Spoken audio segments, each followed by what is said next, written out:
Puisque chaque semaine qui commence est un nouveau départ, j'avais envie de vous lire une histoire. Alors je vous propose le bijou comme un bisou du dimanche soir. Il était une fois le cœur, symbole d'amour joyeux. Voilà la Saint-Valentin. Et partout des cœurs colonisent les vitrines, envahissent les objets du quotidien, réinterprètent les desserts et bien sûr se déclinent en bijoux.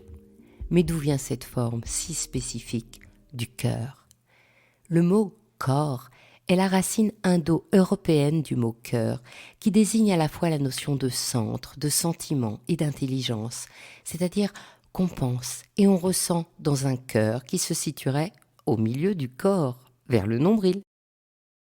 Transformé en corps, cordis en latin, il signifie alors siège de l'intelligence et de la mémoire, des sentiments et de la volonté. Et cette conception va évoluer. Par exemple, quand Corneille, dans le Cid, demande par la bouche de Don Diego « Rodrigue, as-tu du cœur ?» il lui demande en fait s'il a des corones, du courage. Retournons à l'Antiquité. Le cœur, centre des sentiments, est traditionnellement matérialisé par une feuille de lierre. La plante, restant verte, en hiver comme en été, est chargée d'incarner l'amour durable. Des Grecs romains, le dessin du cœur lierre se stylise et commence à ressembler à la forme aujourd'hui communément admise. Au Moyen Âge, le cœur se dit quaer et deux représentations sont utilisées. L'une est réaliste et est peu à peu supplantée par la symbolique inspirée de l'Antiquité, d'autant que le dessin anatomique est rendu difficile par l'Église qui interdit les autopsies. L'autre est celle de la légende du cœur inscrit, qui désigne un miracle attribué notamment à saint Ignace d'Antioche. Il se désignait comme théophore ou Christophore, c'est-à-dire portant le Christ dans sa poitrine. Et lorsqu'après sa mort, l'empereur fit extraire le cœur de saint Ignace, il y trouva, inscrit en lettres d'or, le nom de Jésus-Christ. Au XIIe siècle, naît la légende du cœur mangé, qui met en scène un triangle amoureux. À la fin, l'amant se fait toujours tuer et par ruse, le mari fait manger à son épouse le cœur du défunt amant. Toutes les histoires sont différentes, car elles ont été écrites entre le Moyen-Âge et le XIXe siècle, et plusieurs versions se succèdent. Il y a le lait de Guiron, dans le roman de Tristan et Iseut, l'histoire de Guilhem de Cabestany, repris notamment par Stendhal, le lait d'Ignoré de Renaud de Beaujean, le roman du châtelain de Coucy et de la dame de Fayet, le Décaméron de Boccace, les mémoires de la cour d'Espagne de Marie-Catherine d'Aulnoy, le cœur mangé de Jean-Pierre Camus, les Diaboliques, par Jules Barbet d'Aurevilly. En 1447, le livre du cœur d'amour épris, écrit par le roi René d'Anjou, raconte amour, donnant à désir le cœur du roi malade et montre un cœur très stylisé. Il paraît que même Léonard de Vinci utilisait parfois le symbole sur ses schémas du corps humain en lieu et place d'une illustration réelle du cœur, lorsqu'il voulait simplement en afficher l'emplacement. Cependant, il a aussi fait des recherches précises sur cet organe, comme on le voit dans son dessin Cœur et vaisseau vers 1490, car il estime, comme beaucoup de peintres de la Renaissance, que la représentation de la figure humaine est un des objets essentiels de l'art. À la différence des autres, il se moque souvent des interdits de l'Église. À toutes ces représentations, symboles de l'amour, se superpose celle du Sacré-Cœur. Elle a pour origine le cœur transpercé sur la croix, qui donne la qualité divine au cœur de Jésus. Cette dévotion se propage grâce à Sainte Marguerite Marie, religieuse de la Visitation, qui dessine le cœur que lui a montré le Christ dans sa vision. Cette initiative va fixer la représentation du Sacré-Cœur qui sera reprise dans la joaillerie épiscopale et chrétienne. Dans les archives Mellerio, vers 1895, on trouve un dessin de broche, cœur anatomique flamboyant. Alors bien sûr, Dali va aussi être captivé par cette symbolique. Et quand il se met à créer des bijoux, il va produire 3 versions d'un cœur à mi-chemin entre l'anatomique et le sacré. Le cœur en forme de grenade, créé en 1949, associe le fruit qui est symbole de fertilité avant d'incarner la vie éternelle dans un cœur plutôt romantique et qui surréalise l'amour et la vie. La même année, le cœur en rayon de miel exprime un amour divinisé. En effet, le miel exprime un cadeau des dieux, une douceur de vivre, en plus d'être souvent source de guérison.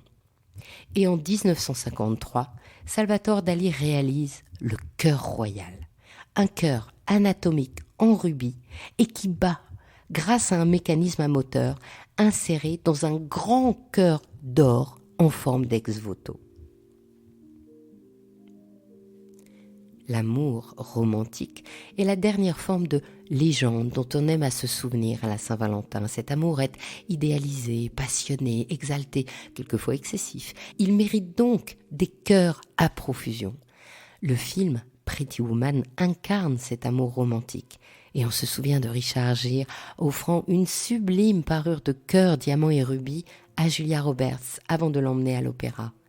En fait, c'est l'équipe du film qui a été charmée par ce bijou de la maison Fred présenté à Beverly Hills. Depuis, cette scène est devenue mythique et la maison Fred a imaginé en 2021 plusieurs variantes de cette parure dont la collection se nomme désormais Pretty Woman. Le plus gros diamant en forme de cœur du monde est une pierre de 92 carats monté en pendant sur un collier de perles de culture. Il se nomme La Légende et a été vendu chez Christie's Genève en 2017 pour le record mondial de 15 millions de dollars. Si comme moi vous aimez les cœurs, il y a le cœur en arabesque d'Isabelle Langlois. Créée en 1992, la créatrice ressort cet amour de pendentif comme un fétiche pour 2022, en 3 ors, jaune, blanc, rose et 3 dimensions. En pendentif toujours, il y a le cœur de Piaget, intemporel, graphique et sobre. Chez Lydia Courteil, le cœur de rhodochrosite de la bague Flamingo est au centre du couple de flamants roses en saphir, rubis et diamant noir. Chez Dior, comme chez Flav Paris, c'est Cupidon qui est figuré. Pour Dior, en rubis sur un mouvement de diamant. Et chez Flavie, serti en clos, le diamant cœur central est transpercé par la flèche, également en diamant. J'ai toujours un crush pour le cœur graphique et pourtant organique d'Amélie Vianney qui a 2 portées, soit directement enfoncé sur le doigt ou en pendentif. Elle en a même réalisé un modèle bracelet. Enfin, j'ai eu un coup de cœur pour le modèle secret de la jeune maison Mouche. C'est un cœur anamorphe. Suivant votre regard sur le bijou, vous verrez un cercle ou un cœur, un modèle au design épuré, très moderne qui cache notre cœur de midinette. Ainsi se termine cette histoire du cœur, symbole d'amour joyeux. Je suis Anne Desmarais de Jotan et je donne une voix aux bijoux chaque dimanche. Et si vous aussi vous avez envie de faire parler vos bijoux et votre maison, je serai ravie de vous accompagner pour créer votre propre podcast de marque ou vous accueillir en partenaire dans mes podcasts natifs. Le podcast « Il était une fois le bijou » est en pleine préparation de son nouveau thème et je brûle d'impatience de vous le dévoiler, mais il faudra attendre encore un peu. Notre prochain rendez-vous sur le podcast Brillante sera le 20 février. Et je vous retrouverai la semaine prochaine sur ce podcast, le bijou comme un bisou. Pour ne manquer aucun de nos rendez-vous du dimanche autour du bijou, abonnez-vous à chacun de ces 3 podcasts sur votre plateforme d'écoute préférée. Et encouragez-moi en partageant l'épisode sur vos réseaux sociaux. Si vous êtes sur Apple Podcast ou YouTube, mettez de jolis commentaires, des pouces, des étoiles et c'est maintenant aussi possible sur Spotify. Et c'est ce qui permet de doper le référencement des podcasts.